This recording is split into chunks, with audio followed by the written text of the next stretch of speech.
Muy bien.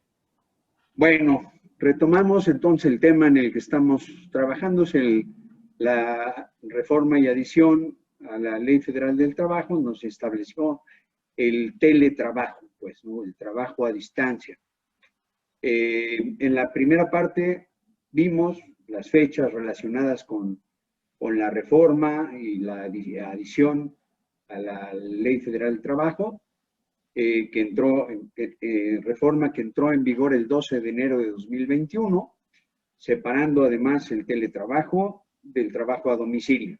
Vimos también algunas cuestiones relacionadas con las motivaciones de la regulación, primero del teletrabajo, pero segundo, también de su regulación, de la existencia de una regulación.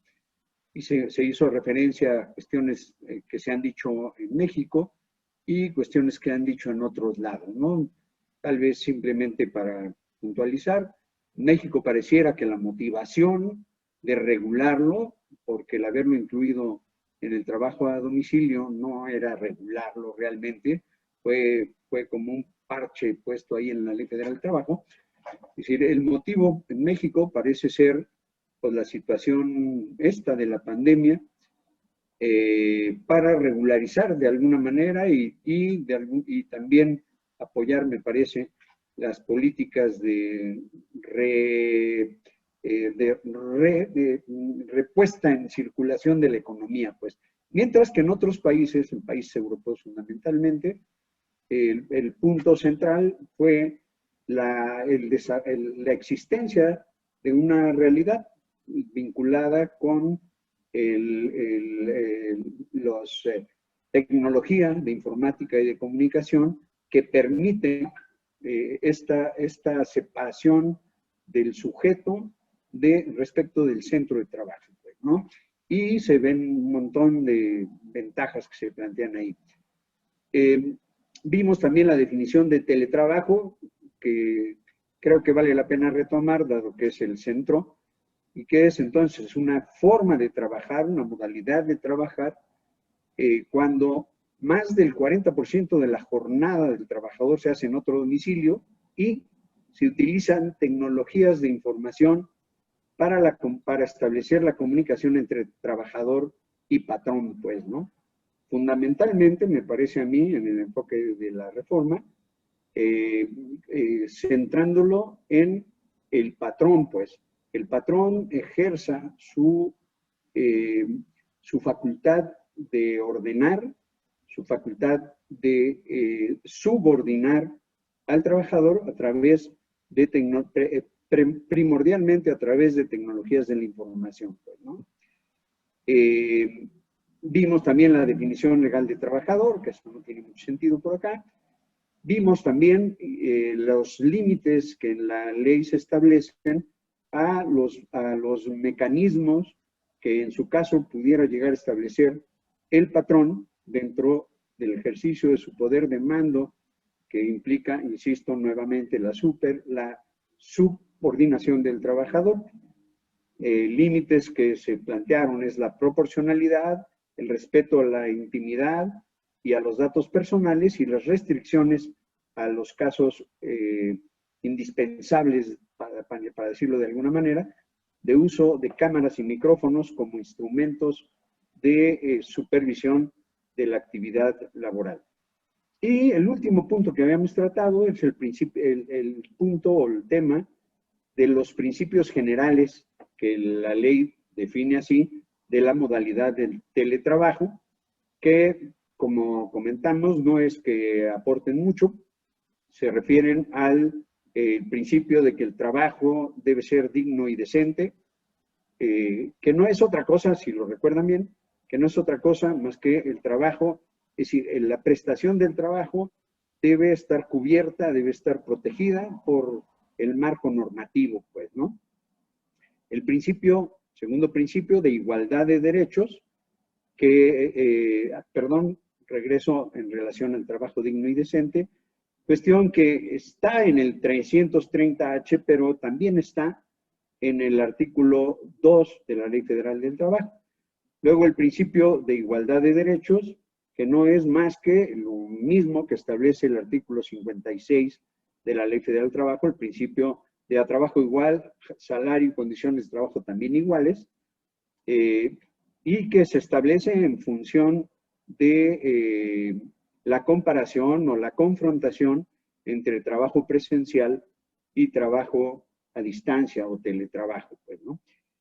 Plantea la ley, y creo que esto ya no lo tocamos la vez pasada, plantea el artículo 330H un último principio general de la modalidad del teletrabajo, que es el principio de la perspectiva de género al otorgar o al adoptar la modalidad de trabajo, de teletrabajo, pues, ¿no? Ahí retomamos, ahí empezamos, y dentro de los principios voy a hacer referencia también a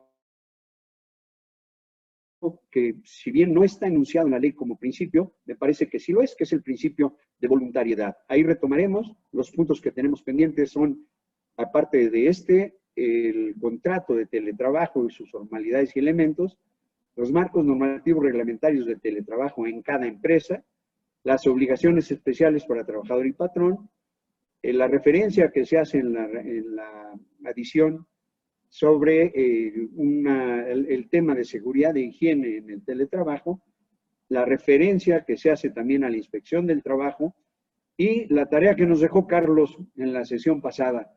Pensemos sobre si se valen 2 teletrabajos simultáneos, dado que el trabajador no tiene que estar en el centro de trabajo, que ahí pues es una reflexión, ¿no? Entonces, ubicados en esto, iniciamos con la cuestión esta de los principios generales del teletrabajo, en particular el principio de perspectiva de género.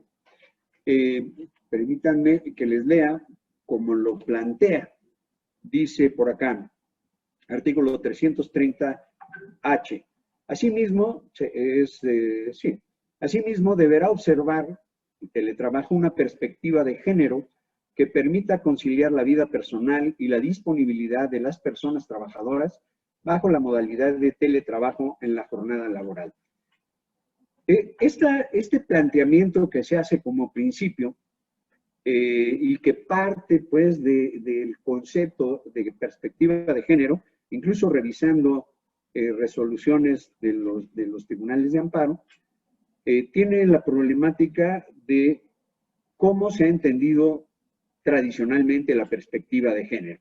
Se plantea la perspectiva de género como una perspectiva que permita a las mujeres tener acceso a derechos, a situaciones fácticas incluso, que no tienen en disparidad, o sea, que en disparidad a los hombres no tienen la posibilidad de acceder, pues, ¿no?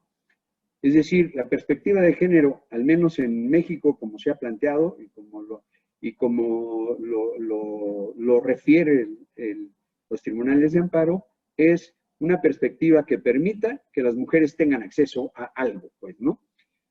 ¿En qué consiste, según lo que dice la reforma? Dice, en permitir conciliar la vida personal con la disponibilidad laboral. ¿Se refiere solo a las mujeres? Si revisamos lo que se ha planteado en otros países, no. O sea, se refiere a la vida en familia, no a una cuestión de género, en el sentido de género femenino, pues, sino se hace referencia a la posibilidad, como referencia positiva, a la posibilidad de que a través del teletrabajo el trabajador o la trabajadora, cualquiera de los dos o ambos, tengan posibilidad de hacer una mayor y mejor vida familiar. Insisto, el término legal de perspectiva de género quiere decir que en México solamente se refiere a las mujeres. Habría a favor pues todo el planteamiento tradicional de qué se entiende por esta. En contra, estaría la redacción que maneja el artículo 330H, que se refiere no a los trabajadores, sino se refiere a las personas trabajadoras, ¿no? Esto es, hombres y mujeres. Y creo que hay por ahí alguna tesis aislada que ha planteado la perspectiva de género como una perspectiva de equiparación de género, masculino, femenino, no nada más como una perspectiva que favorece al sector femenino para que alcance cuestiones que no ha alcanzado anteriormente. En fin, como reflexión. Decía que también como principio general, aunque la ley no lo mencione como tal, en el artículo 330G, que es anterior, está el principio de voluntariedad. Dice el 330G, la incorporación de la modalidad del teletrabajo es y debe ser siempre voluntaria, salvo, dice, fuerza mayor. Salvo caso de fuerza mayor. En la normativa, me parece que la voluntariedad de la modalidad de teletrabajo se plantea como, más bien se refuerza o se concreta con el planteamiento de que el contrato de teletrabajo o el cambio de trabajo presencial a teletrabajo debe constar por escrito. Y además, la modificación a teletrabajo es siempre reversible, ¿sí? En la adopción del teletrabajo tiene que haber acuerdo para que se establezca la modalidad de teletrabajo, pero el hecho de que se establezca la modalidad de trabajo no impide que se revierta. Claro, también por convenio. Que dice la ley y mete, en mi opinión, una problemática, es el derecho de reversibilidad, que es para ambas partes, tiene que apoyarse en un convenio en donde se establezcan los mecanismos, procesos y tiempos en que se hará la reversibilidad en su caso. Aquí me parece que se presentan cuestiones. El derecho a reversibilidad, si no es respetado, si no se llega a un acuerdo, ¿se puede demandar? Si tiene que ser un acuerdo de ambas partes, y hay el acuerdo, pero no hay acuerdo sobre el convenio de mecanismos, procesos y tiempos, ¿se puede demandar que la junta, ahora los tribunales, todavía son junta, que los tribunales laborales establezcan esos mecanismos, procesos y tiempos? Si no hay acuerdo sobre la reversibilidad, o tiene que ser acuerdo el de la reversibilidad, o es más bien el derecho de aquel que lo haya promovido de revertir la situación. Tu patrón lo planteaste, tú tienes el derecho de revertir. Tu trabajador lo solicitaste, tienes el derecho de revertir. Bueno, eso en lo general, porque me parece que habría que plantear también la cuestión relacionada con la excepción. El paso a la modalidad de teletrabajo es voluntario, salvo la situación de fuerza mayor. Simplemente para tenerlo de referencia, porque todos lo tenemos ubicado, la fuerza mayor sabemos que es un acontecimiento previsible o imprevisible, pero inevitable e irresistible, ¿no?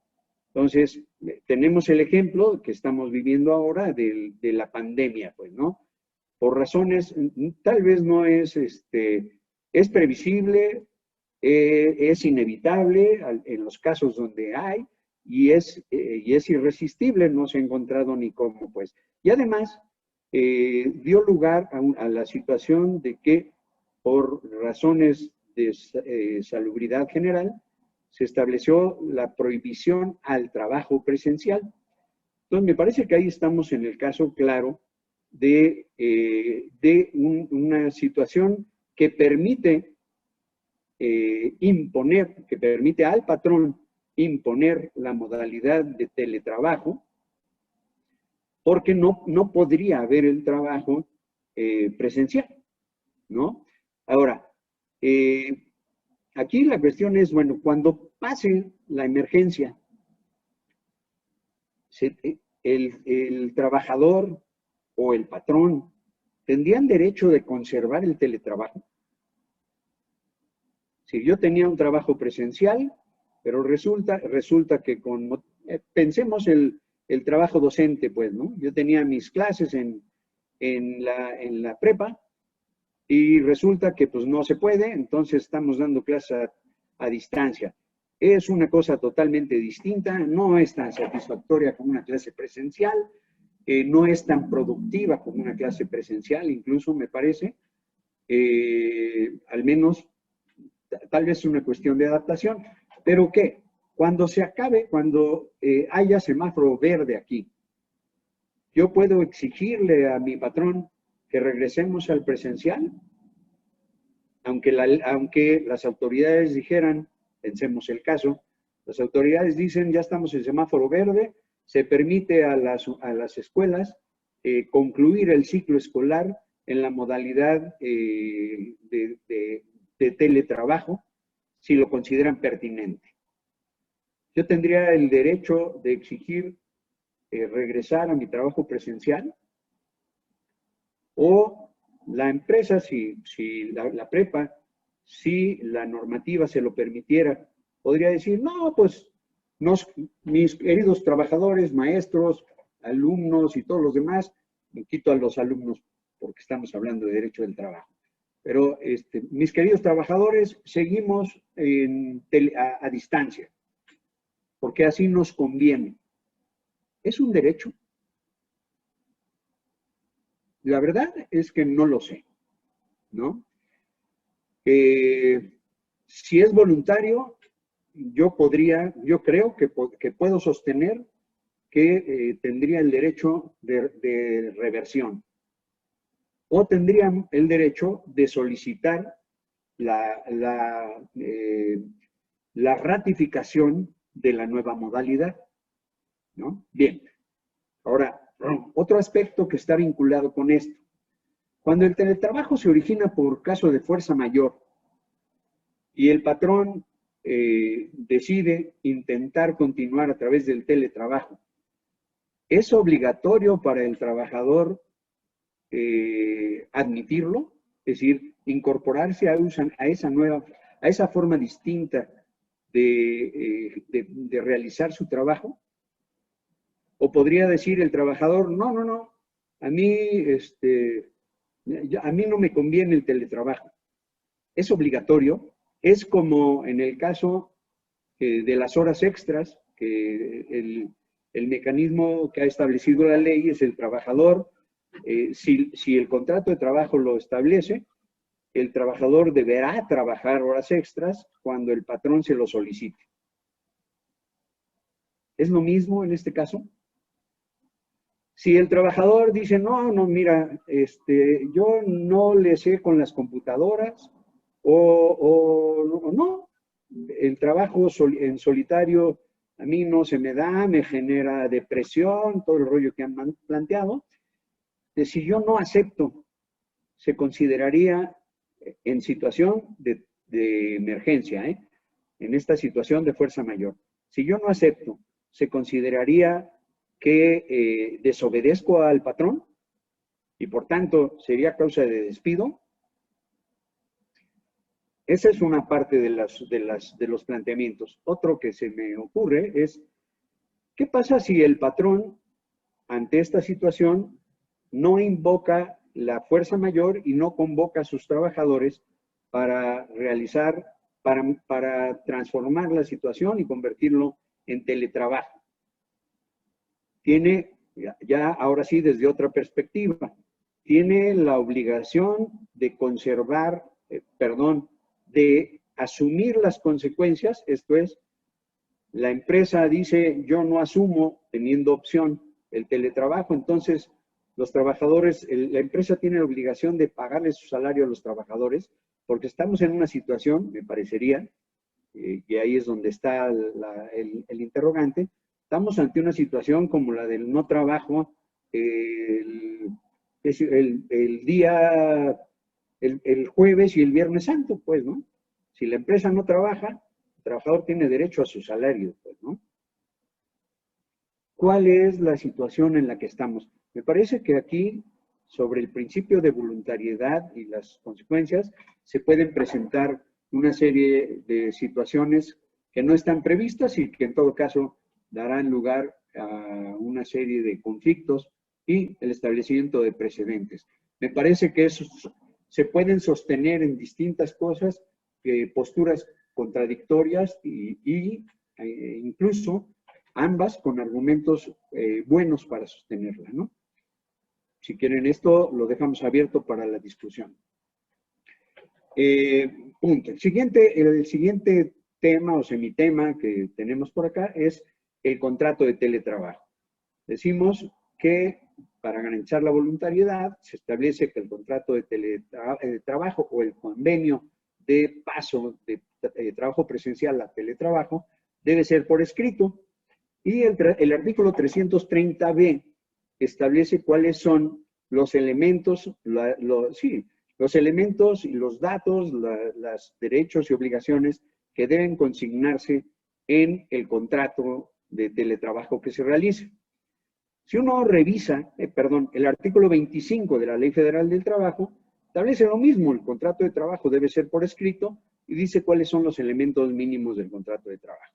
Si uno confronta los dos artículos, se encuentra, en mi opinión, con que solamente hay en el 330b 3 aspectos que son nuevos, que no están en el 25. ¿Sí? Y son que en el contrato de trabajo, de teletrabajo, deberá establecerse cuál será el equipo y los insumos de trabajo y de seguridad y salud que se entregarán al trabajador. Esto es, que tendrá derecho el trabajador de recibir. La otra es, deberá establecerse una cláusula en donde diga cuál será el monto que el patrón pagará por los servicios que el teletrabajo genera o utiliza, servicio de luz, servicio de internet o cualquier otro que en su caso se planteara. Y en el contrato mismo deben establecerse cuáles serán los mecanismos patronales para el contacto y supervisión patronal del trabajo. ¿Sí? Ahora, en materia laboral está el principio del artículo 26 de la ley que establece la falta de contrato escrito es imputable al patrón y no priva al trabajador de sus derechos. Entonces, está bien que el 330 establece que el contrato de trabajo, de teletrabajo, deberá ser escrito, pero ¿qué pasa si no lo hay? Me parece que, bueno, ya sabemos cuál es la consecuencia general, pues, ¿no? La consecuencia general es que la carga de la prueba, en caso de conflicto, la carga de la prueba sobre las condiciones de trabajo pactadas es a cargo del patrón. ¿Sí? Y el criterio ha sido, y entonces, salvo situaciones de incredibilidad de la afirmación del trabajador, se tendrán por ciertas las condiciones de trabajo que el trabajador invoque salvo la prueba en contrario que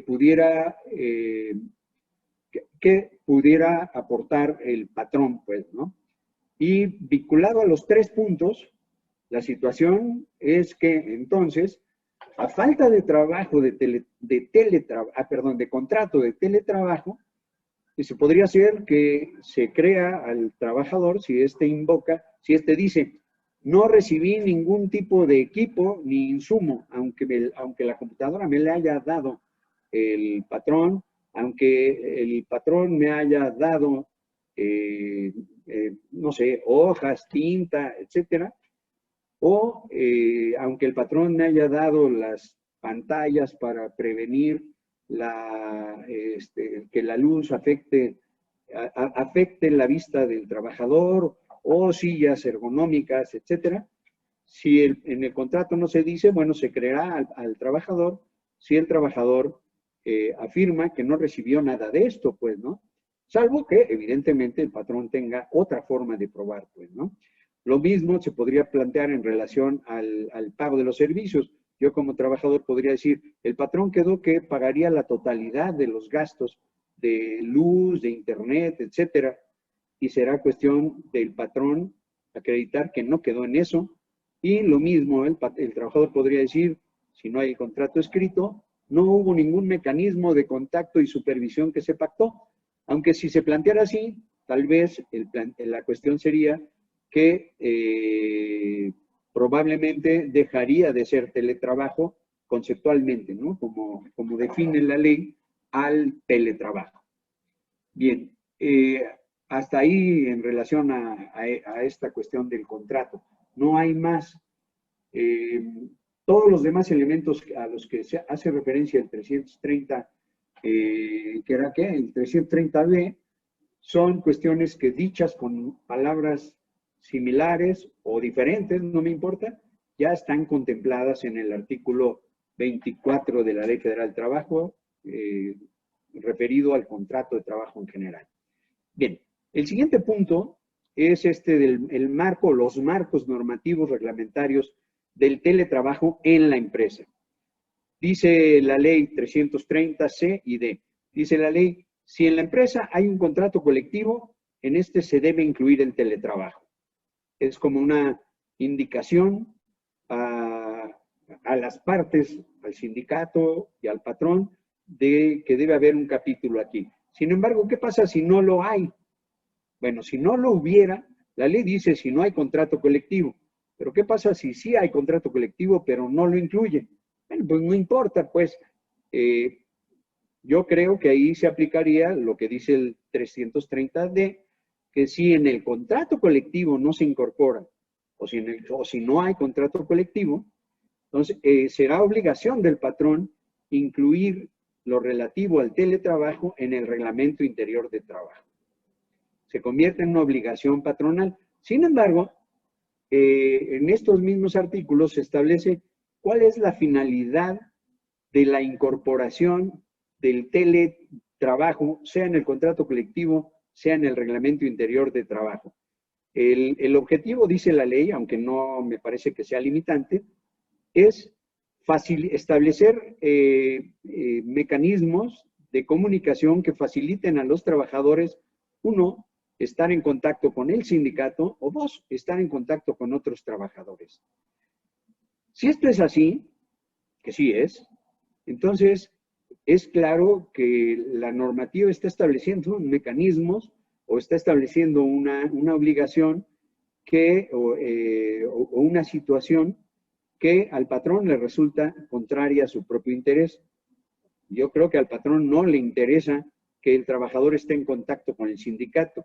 Si al sindicato no le interesa, es bronca del sindicato, ¿no? O del trabajador, pues. Y tampoco, si no hubiera el contrato colectivo o el contrato colectivo no lo incluyera, tampoco va a estar, me parece, en el reglamento interior de trabajo, así en forma mecánica o automática y con la finalidad que marca la ley, porque dudo que, salvo por cuestiones de trabajo, que eso no requiere. Entonces, decíamos, decía, o sea, si la finalidad de la norma es establecer mecanismos que permitan al trabajador comunicarse con el sindicato o con otros trabajadores, que sean cosas que no se requieran para el trabajo, quedando esto como obligación patronal cuando no hay contrato colectivo o no está establecido ahí, pues difícilmente va a estar incorporado en el reglamento interior de trabajo. O podrá estar incorporado, pero de una manera que me parece claramente no va a facilitar el contacto con los otros trabajadores. ¿Por qué? Porque el contacto con los otros trabajadores, cuando sea requerido para efectos del trabajo, pues lo va a ordenar el patrón dentro de los elementos del proceso de trabajo, no en el reglamento interior de trabajo ni en el contrato colectivo. Claro que si el patrón no lo incluye en el reglamento interior de trabajo, no habiendo incluido esta temática en el contrato colectivo, por cualquiera de las dos razones que mencionamos, bueno, probablemente se podría hacer acreedor a algún tipo de sanción que le imponga la inspección del trabajo. Pero bueno, sobre esto no hay más, pues, ¿no? ¿Qué pasa si no lo hay? Pues no hay. Está la ley, ¿no? En relación a lo que tiene, pues. Bien. Ya aterrizando más para acá, el 330E y F establecen las obligaciones especiales para patrones y trabajadores con motivo del teletrabajo. Estas obligaciones que se establecen como una parte, son obligaciones como correspondientes.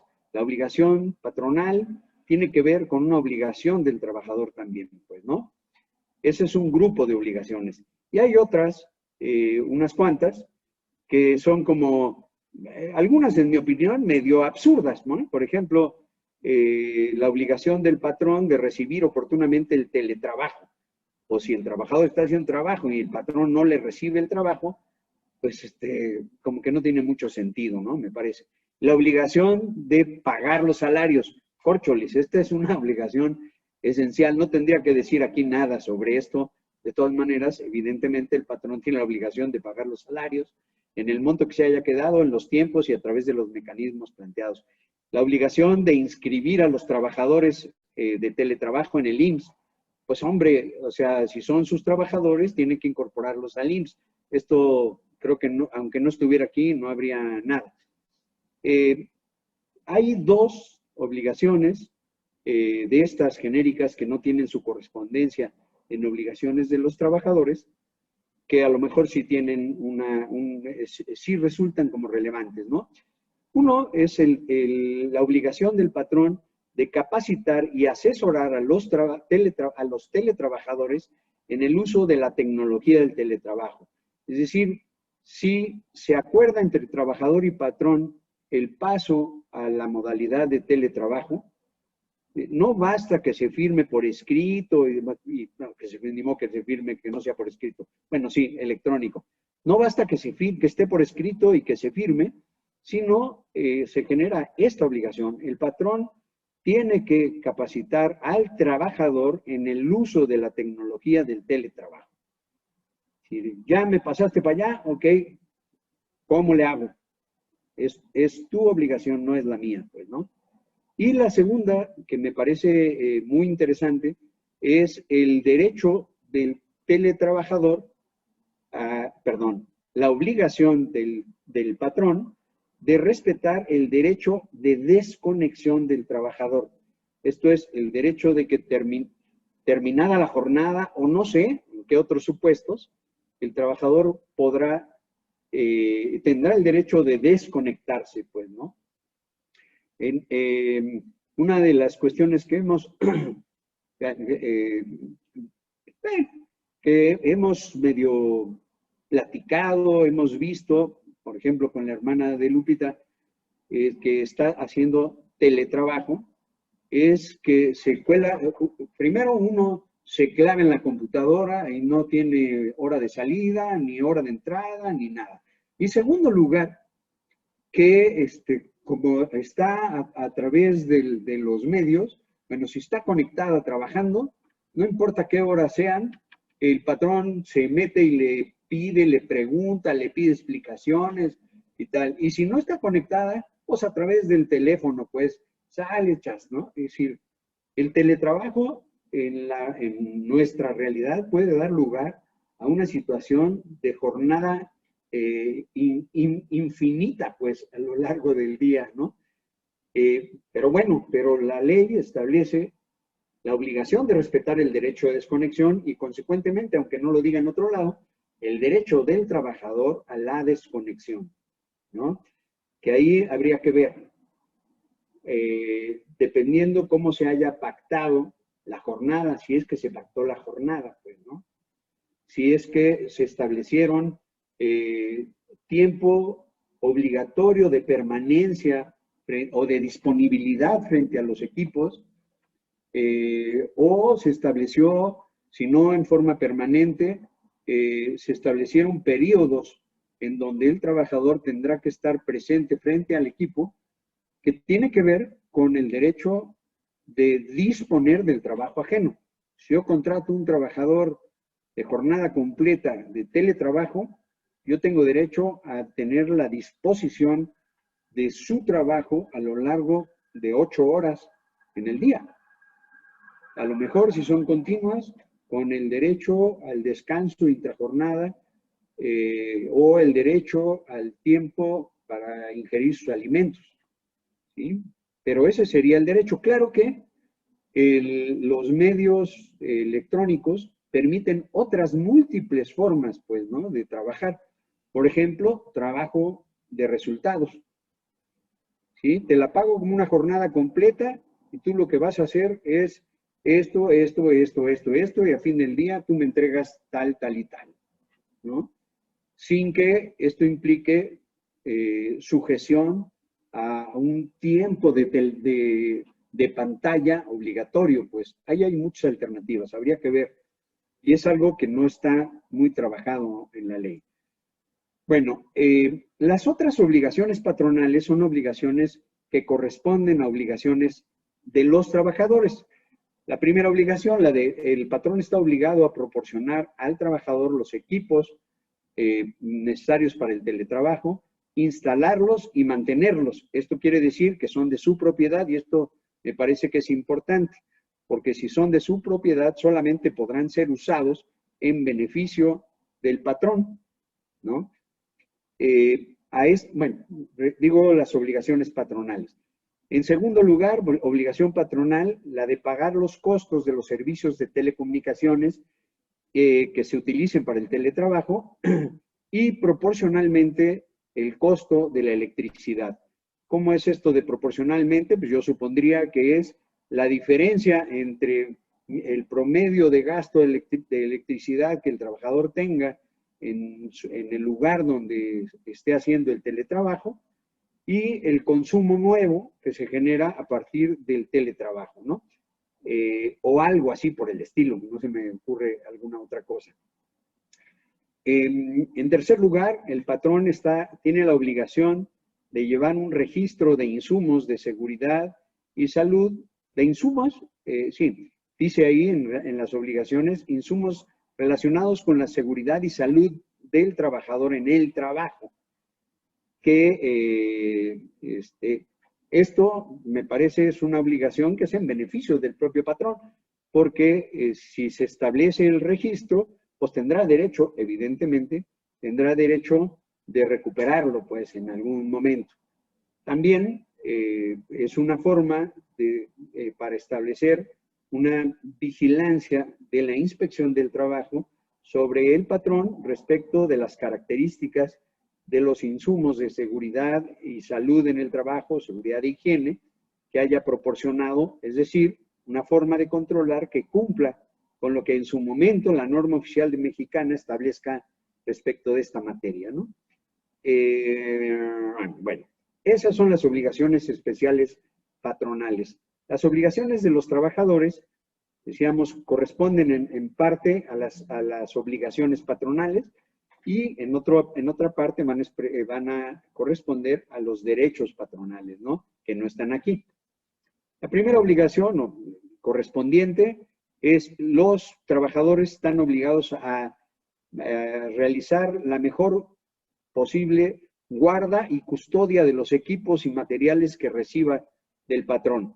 Recordemos, el patrón está obligado a proporcionarlos, son suyos. Bueno, la obligación de cuidado y de guarda es del trabajador.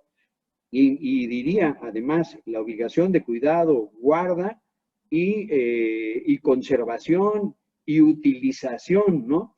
¿Qué pasa si yo, trabajador, el patrón me dice, vete a trabajar a tu casa, te doy capacitación y te doy tu equipo, pero tengo un hijo que está en secundaria o en prepa y en los ratos en que yo puedo descansar, dice, papá, ¿puedo usar la computadora?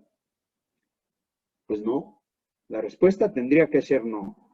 Me parece que en esta situación de correspondencia, si el trabajador utilizara el equipo para algo distinto a lo que el patrón le ordena o le permite expresamente, estaría cometiendo faltas de probidad, pues, ¿no? Bien. Otra obligación en correspondencia es los trabajadores están obligados de informar al patrón los costos de los servicios de telecomunicación y consumo de electricidad del teletrabajo. ¿Qué pasa si el trabajador no ha informado? ¿Por qué? Porque no se le ocurre cómo calcularlos o la razón que sea. Es decir, o el primer mes, pues, ¿no? ¿El patrón estará obligado a pagar los costos? Pues me parece que no, ¿no? Y si está obligado, o podrá ser que esté obligado a pagarlos para en el momento en que el trabajador logre descifrar la manera en que se definan los costos que van a cargo del patrón y los costos, perdón, que están a cargo, que son de su uso ordinario, pues no lo sé, pues, ¿no? Bien, las otras obligaciones de los trabajadores me parece que están englobadas dentro de la obligación genérica de obedecer las instrucciones del patrón, las instrucciones que tienen que ver con el trabajo. Es decir, el trabajador está obligado a cumplir las disposiciones de seguridad y salud que establezca el patrón. Está obligado el trabajador a cumplir las políticas y mecanismos de protección de datos que el patrón establezca, que corresponden a las obligaciones de por allá, ¿no? Está obligado el trabajador a obedecer las restricciones de uso y almacenamiento de datos utilizados en el trabajo, que también es una obligación del patrón establecer la mecánica. Pero insisto, está dando instrucciones el patrón al trabajador y el trabajador lo único que está haciendo es cumplir subordinadamente las órdenes del patrón. Y la última que se establece es atender y utilizar los mecanismos y sistemas de supervisión para supervisión del trabajo. Me parece que las obligaciones del trabajador, aun si no estuvieran, serían obligaciones que tendrían que entenderse como que se tienen, pues, porque expresan la subordinación del trabajador al patrón. ¿Sí? Bien. El tema, nos quedan dos puntos, el tema de seguridad y salud para el trabajo en los términos en que está en la adición del teletrabajo y el de inspección del trabajo. En materia de seguridad y salud, que decíamos, seguridad y salud es seguridad e higiene, para los que estudiamos hace tiempo esto del derecho del trabajo. Lo que dice el 330J es que las reglas que se establezcan serán materia de la norma oficial mexicana que elaborará la Secretaría del Trabajo y Previsión Social. Norma que vimos en la sesión pasada. La Secretaría tiene hasta 18 meses para elaborarla, pues, ¿no? Y en el artículo 330J dice, esa norma deberá elaborarse tomando en cuenta factores ergonómicos, factores psicosociales y otros riesgos a la vida, integridad física y salud de los trabajadores que esté vinculado con el teletrabajo. Bueno, lo cierto es que todo lo que tenga que ver con seguridad e higiene o seguridad y salud tiene que tomar en cuenta esto, pues, ¿no? Tendrán que esperarse las empresas o los trabajadores a que se dicte una norma oficial mexicana sobre esto, o podrá ser materia de negociación entre la Comisión de Seguridad e Higiene en el Trabajo que debe haber en todas las empresas y el patrón. Me parece que mientras no haya la norma, el Comité de Seguridad e Higiene en el Trabajo que debe constituir el patrón en la empresa con representación de los trabajadores, tiene competencia para hacer esto en la forma que corresponda, pues, ¿no? A mí me parece que este 330J, pues como que no es materia de un artículo que debiera estar en la Ley Federal del Trabajo. Pero bueno. Por último, en los temas tratados por la adición, está la cuestión de la inspección en el trabajo, la inspección del trabajo en el teletrabajo. Y lo único que dice el 330K son las facultades de los inspectores del trabajo. ¿Qué facultades establecen? Pues no establecen, me parece, ninguna que no esté incluida en los artículos 540 y 541, que establecen la función de la inspección del trabajo. Entonces, dice el 540 y 541, dice, los inspectores del trabajo tienen facultades para vigilar el cumplimiento de las normas laborales y para vigilar el cumplimiento de las obligaciones de que éstas le imponen a las empresas.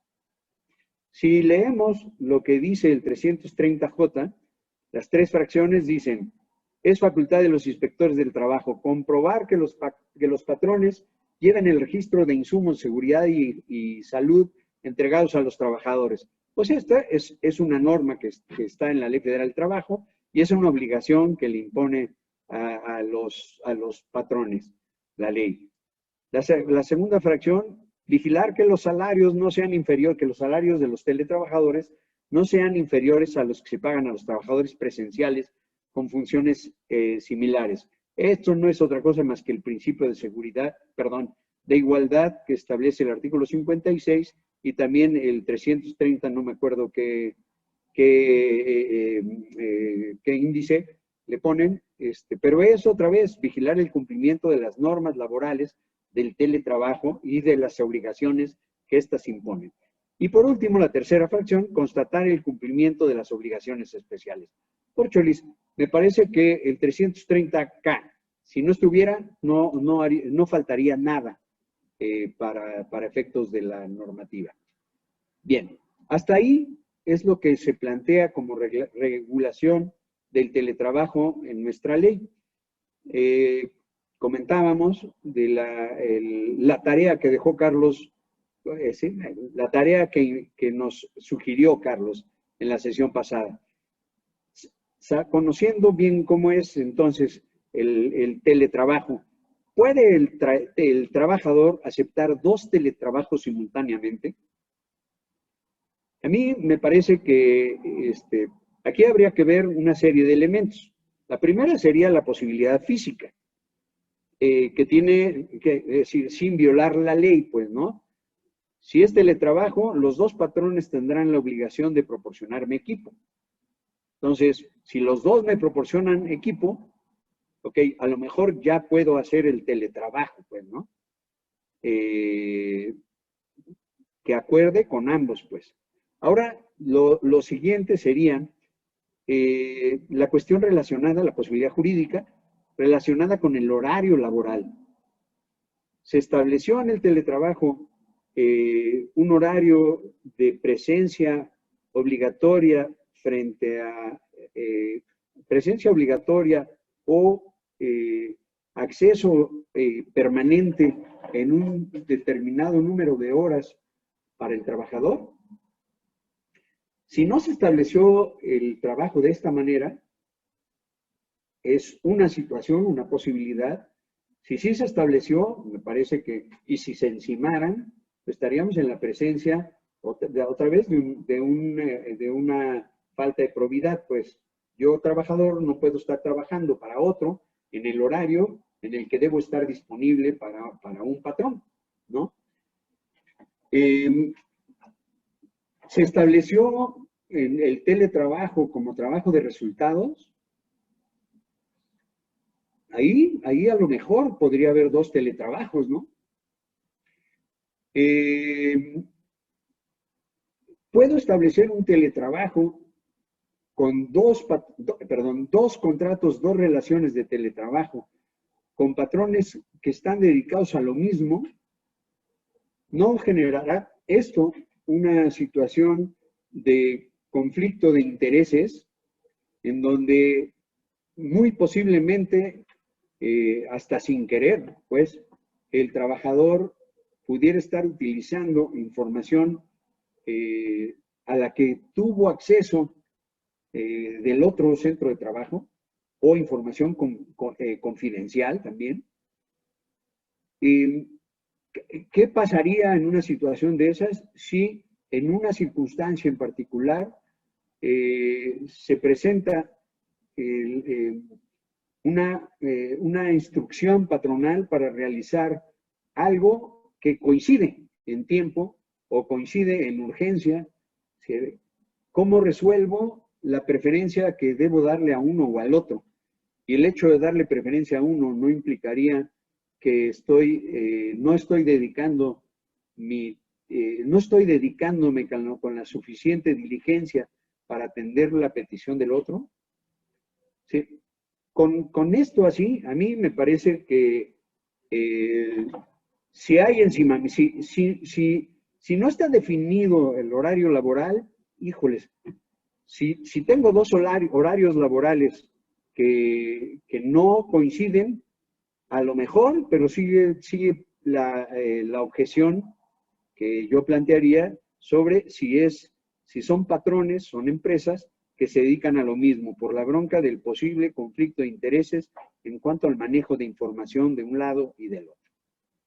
¿Sí? Bueno, pues este es el planteamiento que se me ocurrió hacer sobre la presentación de lo que la ley establece como teletrabajo y queda a disposición para la discusión o para el cuestionamiento. Aguanto cualquier cuestionamiento que me hagan. Listo, muchas gracias. Ahora sí, ya dejaré. Gus, Adelante, compañeros, buenas noches. Nuevamente, bueno, yo plantearía aquí algunas cuestiones. En primer lugar, con el derecho a la desconexión. Yo creo que a todos nos ha tocado ver algún trabajador, algún empleado que, por ejemplo, de repente le llaman el domingo para preguntarle, no es teletrabajador, pero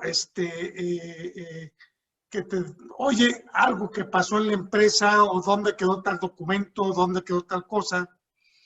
Digo, a mí me han llamado clientes a las 11 de la noche, a la 1 de la mañana, ¿sí? Pero evidentemente que también he visto, bueno, me pasó cuando fui de empleado de seguridad pública, donde tu día de descanso te sacaban, O sea, me vale dónde estés, te regresas y atiendes el problema.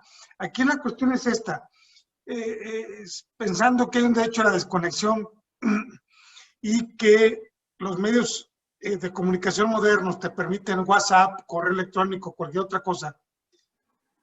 Si te generan, por ejemplo, esta llamada, ¿no? El domingo que no estudié, oye, Gus, dame dónde quedó el archivo, infórmame de esto o hazme este trabajo. Esto generaría el pago de horas extras, porque al final de cuentas hay una petición por parte del patrón y hay una aceptación por parte del trabajador de llevar a cabo tal actividad, pero creo que aquí se plantearía, uno, el pago de horas extras y dos, en su caso inclusive de pago de una prima dominical, si fuera el caso del fin de semana, ¿no? Lo pongo en la mesa. La otra cuestión respecto a lo que decías de la norma oficial mexicana, la cuestión es que una vez que nada la norma, el contenido de la norma oficial mexicana, por ser obligatoria, conforme a la ley de normalización, que creo que ya la modificaron, porque antes era sobre metodología y normalización, la norma, el contenido de la norma no es negociable. Al final de cuentas, las obligaciones que se impongan en la norma oficial mexicana son equivalentes a una norma jurídica de observancia obligatoria y que no son susceptibles de tener renuncia porque son normas de carácter técnico que atienden a condiciones que puedan afectar la salud del trabajador. Y en este sentido, mientras no haya normas, yo creo que se rige por las normas generales en materia de seguridad e higiene, y una vez que entre la norma, tendrá que ser el contenido de la norma por fuerza, ¿sí? Finalmente, respecto de la voluntariedad, mi opinión es que cesando la causa que dio origen a la fuerza mayor, creo que no hay la posibilidad de que pueda obligarse a una de las partes a continuar con el esquema de teletrabajo, porque es un estado de excepción. y en consecuencia, cesada la excepción, pues se retornan las cosas y entonces ya no te pueden imponer, tendría que ser un acuerdo de voluntades y creo que finalmente si alguien plantea una situación de esta naturaleza puede demandar ante el tribunal, no la imposición, pero sí la terminación de la modalidad, porque nadie puede ser obligado a permanecer en contra de su voluntad. Sería un principio contrario a la dignidad humana de que me obligues a estar en teletrabajo cuando yo ya no quiero estar en teletrabajo y ya no existe esa posibilidad de permanencia por causa de fuerza mayor. Serían mis comentarios. Gracias. Gracias. ¿Alguien más o respondemos a la provocación? Bueno, va en relación a esto que plantea Carlos. Me parece que sí, el derecho a la desconexión, si no se respeta, da lugar a trabajo fuera de jornada. Y fuera de los límites de la jornada, sea esta la que sea, pues, ¿no? E incluso fuera de los días habilitados para la jornada de trabajo. Entonces me parece que ahí se puede presentar evidentemente la cuestión de jornada extraordinaria. El problema sería la prueba de la duración de la jornada extraordinaria cuando se hace desde fuera, ¿no? Claro que está otra vez el principio, si en el contrato no se establecieron elementos relacionados para poder manejar la cuestión de la jornada de trabajo, pues se creerá al trabajador, salvo que sea increíble lo que dice uno, o salvo que el patrón pueda probar algo diferente, ¿no? Y sí, está interesante, pero también me parece que ahí estaría con toda claridad la realidad, pues, ¿no? Es decir, si a mí un trabajador al que le llamo ante una situación de emergencia, le hablo el domingo, le pido que pensemos que fuera el abogado interno de la empresa, ¿no? Le digo, oye, necesito que me hagas llegar la opinión esa que ibas a hacer el lunes, pero que me la hagas llegar hoy domingo antes de las 8 de la noche. Yo creo que si podríamos negarnos por ser hora extraordinaria. Si el contrato habilita, otra vez nos vamos a eso, regla general. Si el contrato establece que el patrón me podrá solicitar horas extraordinarias, en ese sentido tendré la obligación y me los tendrán que pagar como jornada extraordinaria. Pero ¿y si no? Si no se estableció que sería obligación la hora extraordinaria, creo que hay criterios al respecto. La verdad, hace mucho que no he visto cuestiones relacionadas con esto, pero creo que hay criterios que establecen que siempre que el patrón lo solicite, si el trabajador no tiene un impedimento, debe acceder al manejo de las horas extraordinarias. Ahí habría que ver, pero me parece que la normativa aplicable es tal cual la de las horas extraordinarias, ¿no? O la de los días de descanso que se trabajan, que se pagan triple, ¿no? Interesante. Bueno, la cuestión de las NOM, entiendo que son normas obligatorias. También entiendo que son normas obligatorias que establecen requisitos mínimos. Entonces, no me parece que haya una contradicción. O sea, si la NOM puede elaborarse en un plazo de 18 meses, puede ser que saliera en 2 meses, pero puede ser que no, que salga el 18º mes, pues, ¿no? Bueno, y lo cierto es que serían 18 meses o 17 meses en que el trabajador está en una situación diferente a la de su trabajo ordinario y me parece que si hubiera normas de seguridad e higiene que existieran en la empresa para un trabajo similar, bueno, efectivamente serían aplicables esas, ¿no? Por el principio de igualdad del artículo 56, 330, no me acuerdo qué. Si resulta que es una empresa nueva, pensemos que se constituye precisamente para organizarse de manera de teletrabajo, para plantear una situación totalmente abierta, pues, ¿no? Es decir, no hay NOM. Las disposiciones generales de la Ley Federal del Trabajo en materia de seguridad e higiene no tienen nada que ver, bueno, son muy generales, la primera regla es se aísla lo posiblemente dañoso. Aquí, pues no, es el instrumento de trabajo, pues, ¿no? Pero no solamente eso, porque el instrumento da lugar a posturas, a dinámicas, etcétera, etcétera. Y a situaciones de comunicación con otras, o descomunicación, o incomunicación con otras personas, pues, ¿no? Que no están previstas. Entonces, me parece que en ese caso, si no está contemplado ninguna norma para este tipo de trabajo, entonces hay una instancia en la empresa que es obligatoria, que obligatoriamente debe formarse, que es el Comité de Seguridad e Higiene. Entonces, me parece que el Comité de Seguridad y que el patrón tendría la obligación de plantearle al comité, o los trabajadores tendrían el derecho de plantearle al comité el establecimiento de las normas, cuando menos de las provisionales, antes de que se cree la NOM, y que en su caso, si son superiores a las de la NOM, pues beneficiarán a los trabajadores. Si son inferiores a las de la NOM, cuando la NOM se publique, bueno, pues tendrá que hacerse el ajuste respectivo, ¿no? No me parece que haya choque ahí, pues, ¿no? En lo que se planteaba. Y por último, en lo de la voluntariedad, en el caso de fuerza, caso fortuito, fuerza mayor, ¿no? Aquí la bronca es que como está visualizada la voluntariedad del trabajo, del teletrabajo, es un derecho tanto del patrón como del trabajador.